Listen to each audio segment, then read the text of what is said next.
Welcome back to the Command Your Brand show. I'm your host, Alex Latronico, brand ambassador of Command Your Brand. We help CEOs and founders to get their message out on top-rated podcasts. Go ahead and grab our new book, ranked the #1 PR book on Amazon at bestpodcastbook.com. And a reminder before we get into today's conversation, to comment on, like this video, and smash the subscribe button if you want to command your brand through the power of podcasting. Now, here with us today, we have a very special guest. We have Brad Paisley. And with Brad, after suffering for years with strange medical conditions, Brad was diagnosed with autoimmune arthritis in 2010 and malignant melanoma in 2014. Concerned that his treatments increased cancer risk, he began searching for a safer, more holistic path. Further testing revealed he also had Lyme disease and Bartonella.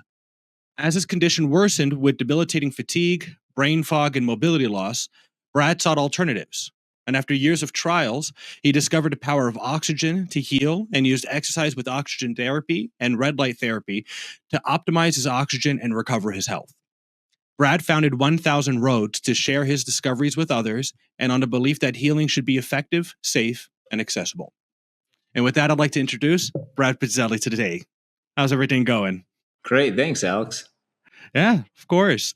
And I have to say, it's a very interesting, one thing that I always find, it's a very fascinating thing, the different holistic approaches to handle a lot of different things that we experience on a day-to-day basis, especially fatigue and brain fog. I feel like that's a very, very common symptom that a lot of people experience these days. Yeah, absolutely. It is. And it's really interesting when you tunnel into all of these and start understanding what's going on in your body. They do all kind of flow back to similar dynamics. Mm-hmm.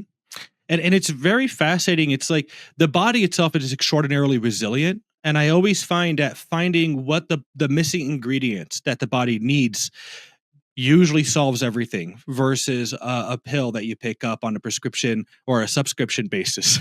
Yeah, absolutely. I learned that myself the hard way. I started on prescriptions, and there was some short-term benefit to them, and then there was a lot of medium-term downside.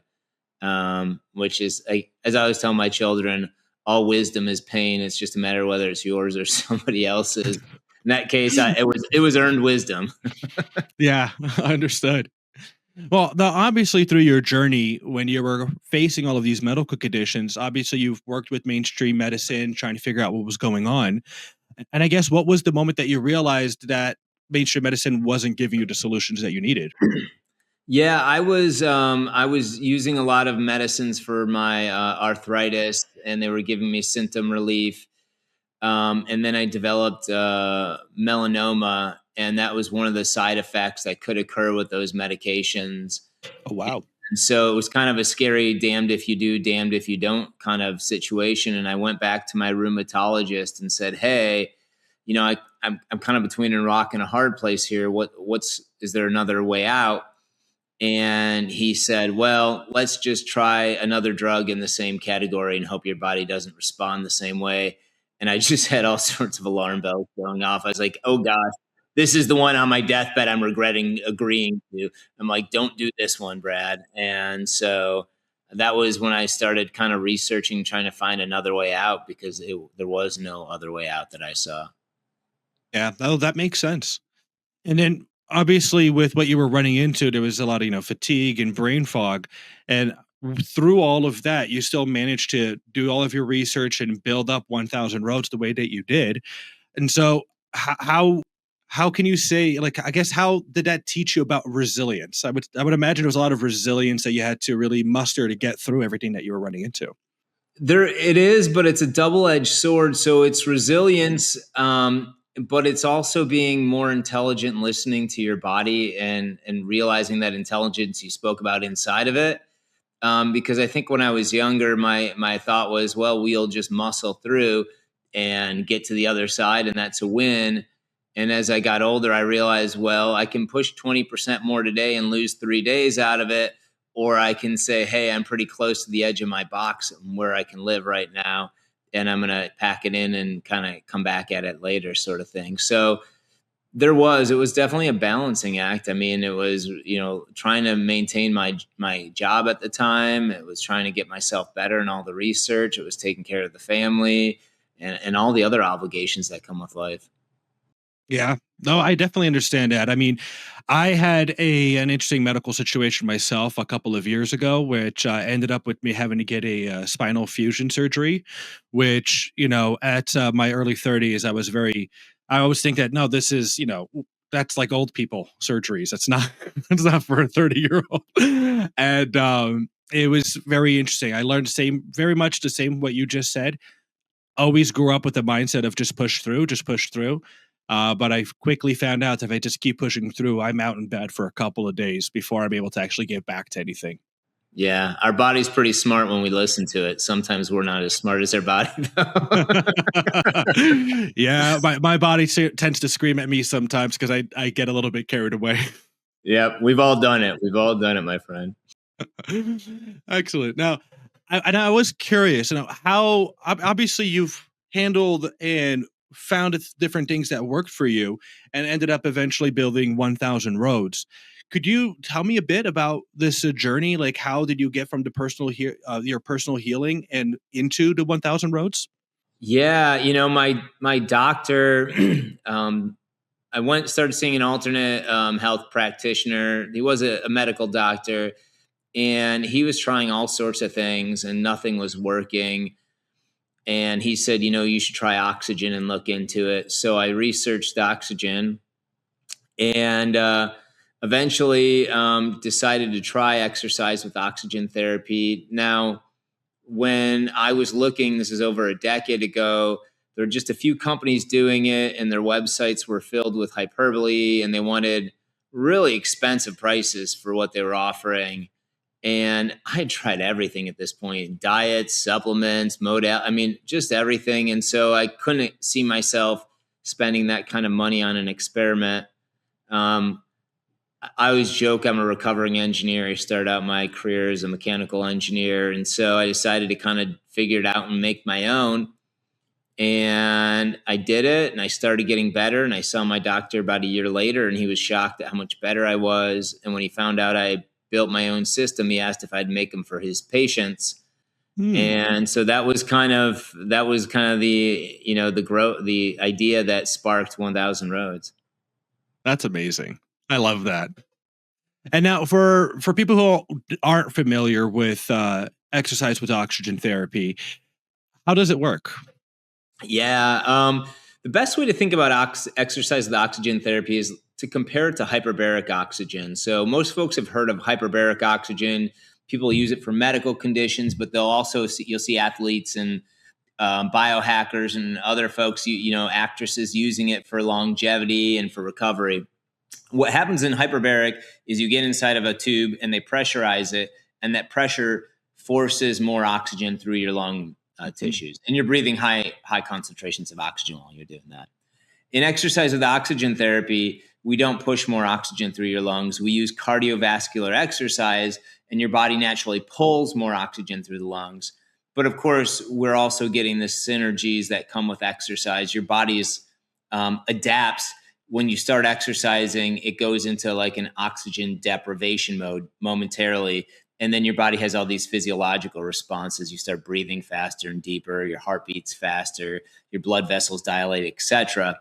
And so we take advantage of all of those physiological changes to allow us to consume a massive amount of oxygen. So usually what you do is you do like a 15-minute cardio session while you're breathing near pure oxygen from a mask. Okay.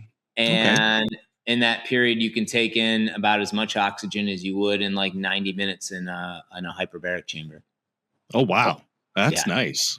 Yeah, it's a lot. Interesting. Yeah. I mean, with very busy lives that I lead, going from 90 minutes to 15 minutes sounds like a dream. Yeah, exactly. Well, and for some folks, like for me, before I started doing EWA, I was doing cardio 30 minutes a day. So it's a net savings for me. I do it 15 minutes and I get all these incremental benefits. That's awesome. That sounds really good. Yeah. And now, how does the red light therapy come into play with EWAT? So that's great. So what we're doing EWAT is we're flooding our body with oxygen. It's a massive supply of oxygen into our tissues. Red light works a little bit opposite, actually. So what all the benefits of red light and near infrared light is actually it stimulates our mitochondria, which are the parts of the cell that use oxygen to produce energy. So when you stimulate the mitochondria with red and near infrared light, what you're effectively forcing them to do is consume more oxygen. So when you pair these two together is you create a massive supply of oxygen. You're like gassing up the fuel tank, and then you rev the engine. So it's pulling more of that in and utilizing it to produce more energy. And, energy isn't just, hey, I feel energetic and I can live my day. It's also every cell in your body needs energy to do whatever it's doing, whether it's your liver, whether it's your skin, whether it's your bones, your muscles, your brain, all of it. So when they have the energy they need, then your body can do those intelligent things they're supposed to do. Oh, that's very interesting. It sounds like it really helps the system to get producing itself and really help to increase the recovery mode. Yep. Recovery and healing are, expedited. Interesting. And with these therapies that you've been doing, I guess, what are some of the most surprising results that you've seen either personally or with clients that you work with? I mean, so if you look at the root of all chronic illness, it's inflammation. We all know this. You read all about inflammation, and really interesting research. And this is like one of those light bulb moments for me that got me to agree to try oxygen is anywhere in your body you have inflammation, in that area, you also have oxygen starvation. The term they use is hypoxia. And anywhere you have hypoxia, inflammation follows. So they're a circular thing. So when we can establish oxygenation, we can eliminate and tamp down on the inflammation, and while we're speeding up healing. So we've seen folks with all sorts of chronic illnesses, come back to great health and great quality of life. I'm one of, really thousands of folks who have this story now. People with cancer, cognitive decline, CTE and stroke, autoimmune issues, Lyme disease, long COVID, chronic fatigue syndrome, just so many, because at the end, it's the same sort of mechanism. And when you can reinstate proper energy for our cells, they're able to heal and do what they're supposed to do. Interesting.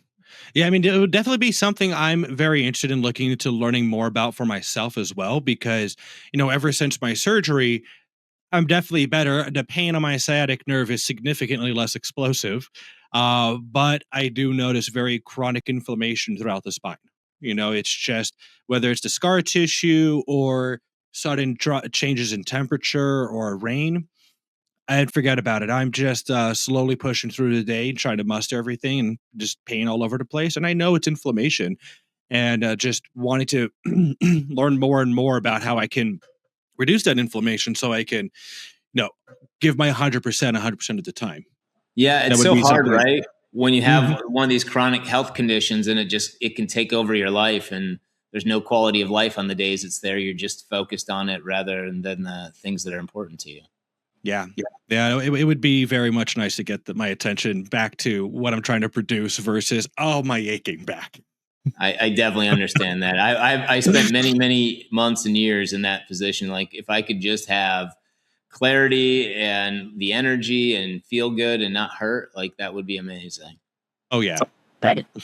And now with all of the people that you have worked with, are there like common misconceptions that people have in regards to EWOT and red light therapy?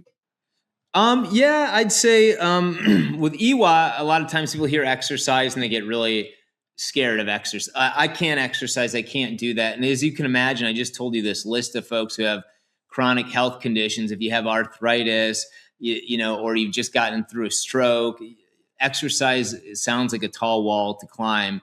What I'd say is there's a couple cool things about EWOT. The first one is the exercise is easier when you put the mask on. So whatever you could do before, you can do more when you're breathing oxygen, surprisingly.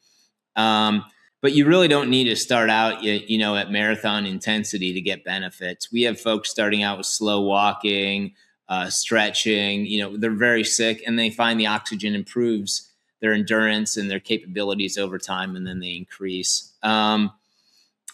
So that's probably the biggest like fear factor we see folks coming in. Really, it's just about doing it consistently. With red light, one of the challenges folks face is they think, actually, I guess with both of them, is more is better. This goes back to our conversation about overdoing. Mm-hmm. I guess I'll go back to EWOT. With EWOT, people think more is better, but really, you only need to do a 15-minute session like 3 to 5 times a week to get the best benefits.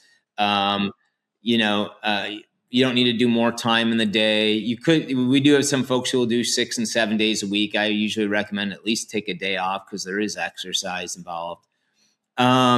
With red light too, it's really interesting. It's got this thing, the science term is a biphasic dose response, which means it's kind of a bell curve. And if you do too little, you don't get any benefits. In the middle is sweet. And if you overdo it, you kind of negate the benefits. Now, there's no real harm in overdoing red light. You're not going to damage yourself. You're just going to waste your time. And so usually like a red light session with our panels at our intensities is usually around 10 or 15 minutes, which is eminently doable for most folks. Interesting. Okay, perfect. And now you were mentioning biohacking earlier, and whenever I think of biohacking, I think of, all these interesting things that come about, like saunas, cold plunges specifically.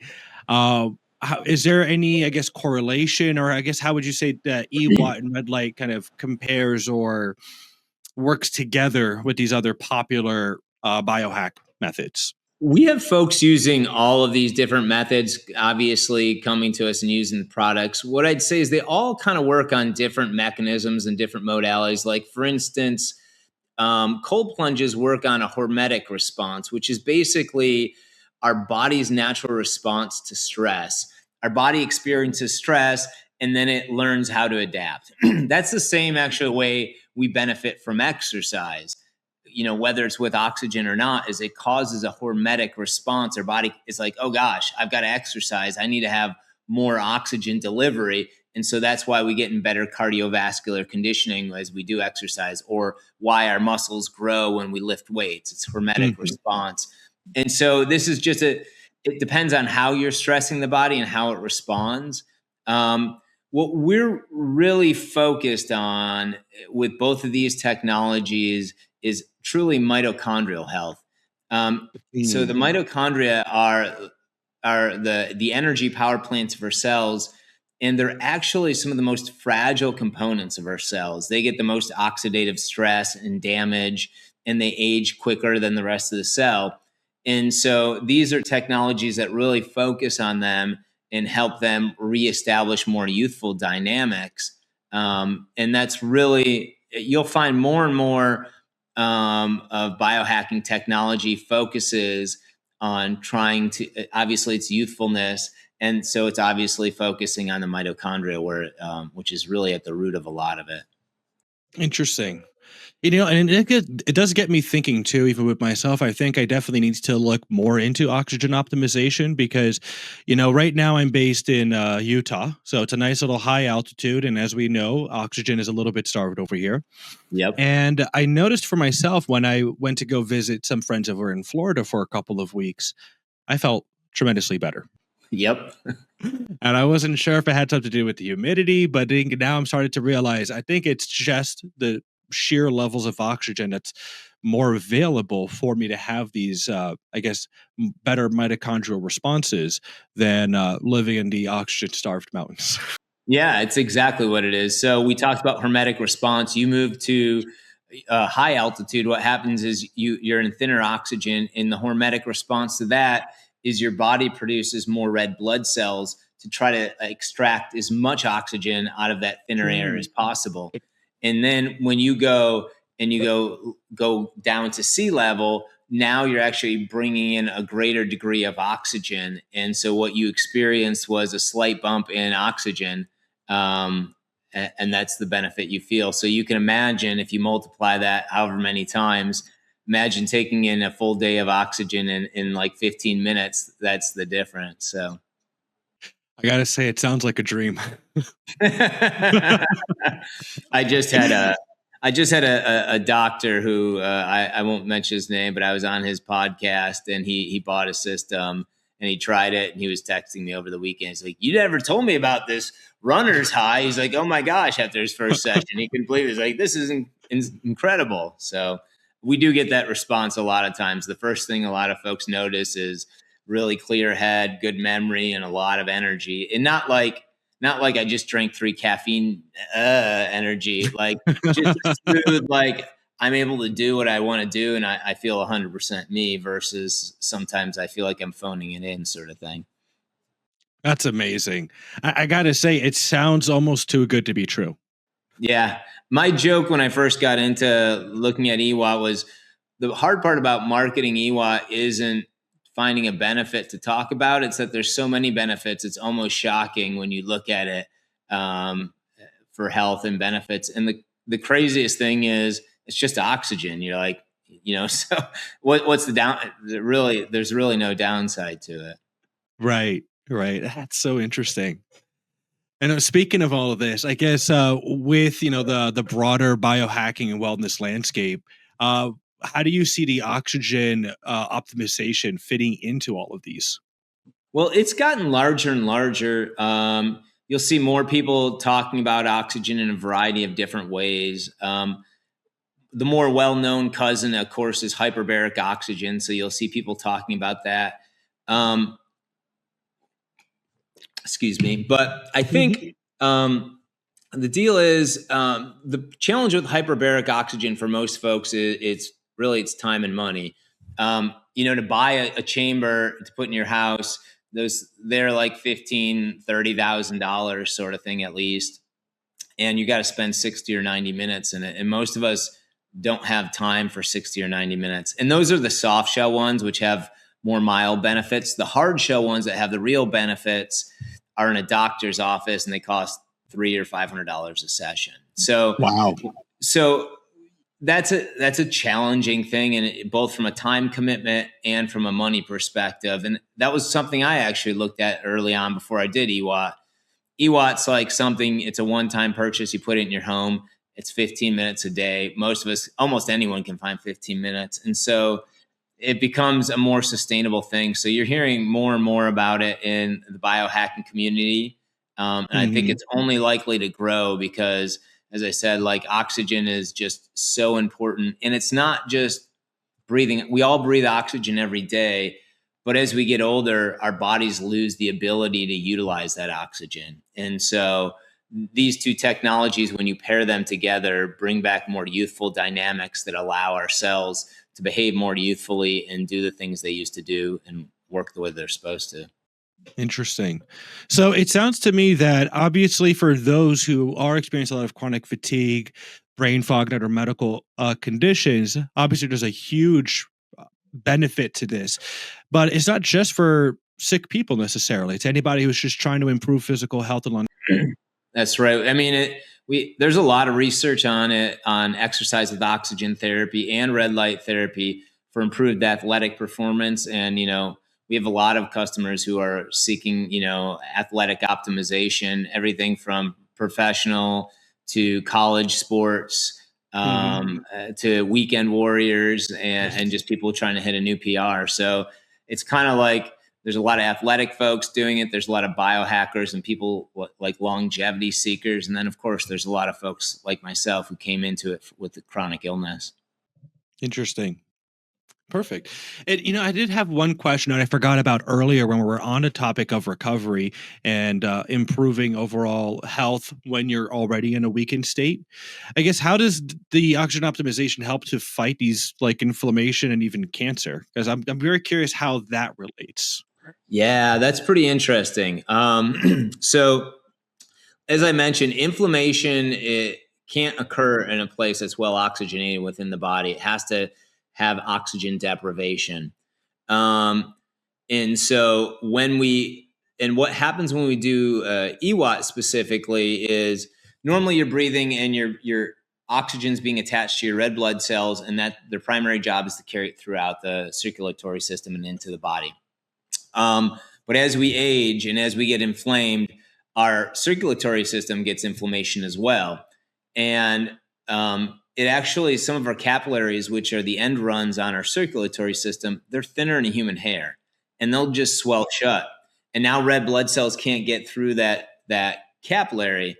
But what we do when we do EWOT is we don't just use our red blood cells. We use the blood plasma, which is about 1,000 times thinner than a red blood cell. And it's able to get through those blockages and deliver oxygen downstream immediately. But it's also able to create this anti-inflammatory impact, which reestablishes normal red blood cell flow through the capillaries, even when we're not doing EWOT. And so that's really one of the foundational principles on how it works to reduce inflammation and reestablish oxygen to all these parts of our body that are feeling inflammation. Now, how does it work with cancer is there's actually over 100 years of research on this. There's a gentleman named Otto Warburg in the 1920s who did some research on oxygen and cancer. And what he found, and he won the Nobel Prize for this, is he discovered he could turn any cell into a cancer cell by depriving it of oxygen. Yeah. So we've known there's this link between oxygen and cancer for a long time. And the research continues to this very day. There's a lot of research that'll show the survival rate of people who have cancer is directly proportional to the oxygen status of the tumor. Higher oxygen at the tumor, higher survival rate, because cancer lives in an anaerobic environment, a low oxygen environment. It creates it, and it does it in a very nefarious way. So what happens is the cancer will create a low oxygen environment. It'll burn glucose without using oxygen. And then the body, in all of its wisdom, says, hey, I need to get oxygen in there. And so it starts producing new blood vessels to try to tunnel more oxygen in there. And the cancer loves it because once you create all these new blood vessels, it uses that to metastasize. So when you can actually bring oxygen back in, it gives it less of an opportunity also to metastasize. And so whether you're talking about traditional cancer therapies, chemo, radiation, or going a holistic route, the truth of the matter is oxygen status matters. And in fact, chemo and radiation are oxidative therapies, meaning they require oxygen to work. And so if someone has low oxygen status in a tumor and they try to use chemo or radiation, the tumor will be resistant. And so it's a pretty interesting, there's a really deep entwined, bed of research on those two. And so, yeah. That's super interesting. I never knew that about cancer. Like I've heard a lot of different researches in regards to like sugar, and like the pH levels of different areas of the body, but it totally makes sense when you're talking about with oxygen. So here's the thing on pH. So let's talk pH for a second. pH, meaning your body becomes more acidic in cancer. Well, when your cells have two ways of producing energy. The first one is aerobic respiration. When you're doing aerobic respiration, you're using oxygen to produce energy. If you run out of oxygen, you use anaerobic respiration. So if you think about you went to the gym and you were lifting weights and you got really sore, that's because you switched from aerobic to anaerobic. And the byproduct of anaerobic respiration is lactic acid. Now, what I just told you a little bit before is cancer doesn't like oxygen, so it kicks the oxygen out and it causes anaerobic respiration where it's burning glucose in the absence of oxygen. And so it's producing a massive amount of lactic acid, and so your body acidifies, and cancer is adapted to this acidic environment. So that's the pH you're talking about. And obviously, if we can bring oxygen back to those cells, well, then they are no longer producing the acids. And sugar is very acidic. It's very inflammatory. Plenty of research on that. So what is it doing? Where it goes, the chemical reactions to produce it are depriving the cells of oxygen. That is fascinating. I like that. That's very interesting. It's a new outlook I never had on this. Even more reasons for me to look into oxygen therapy. Yeah. It's pretty amazing when you look into all these links. Yeah, it's very fascinating how I'm a very firm believer of just trying to break down things to its basics and looking at the fundamentals. And the more fundamental a datum can be, the more widespread application it has. And so it looks very fascinating, breaking down all of this and seeing how the body really utilizes oxygen and all the different ramifications of the oxygen. I mean, I see why it's so difficult to market it on which benefit to talk about, because it sounds like it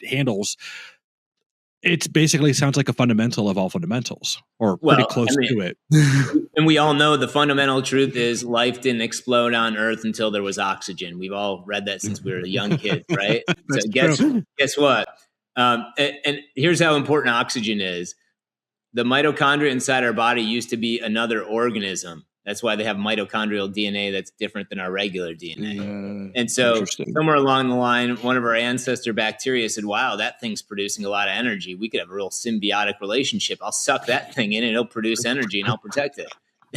And that's where that's how fundamental it is it's oxygen is so critical to life. That is fascinating. And it makes sense. Wow. Well, this conversation has been wildly insightful. Very curious to learn more. I'm definitely going to be jumping in and doing some more research as well. And, with people who are listening to us and wanting to have more information or wanting to have like a guide or something they could look towards, how would they find more out about you? Yeah, go check us out at bradtalkshealth.com. And we've got a lot of information there, links to some resources, and you can download a guide. Ooh, perfect. It sounds great. Awesome. Well, thank you so much. And thank you all again for tuning in with us. And as a reminder, if you like today's episode, make sure to hit that like button and hit subscribe for more future episodes.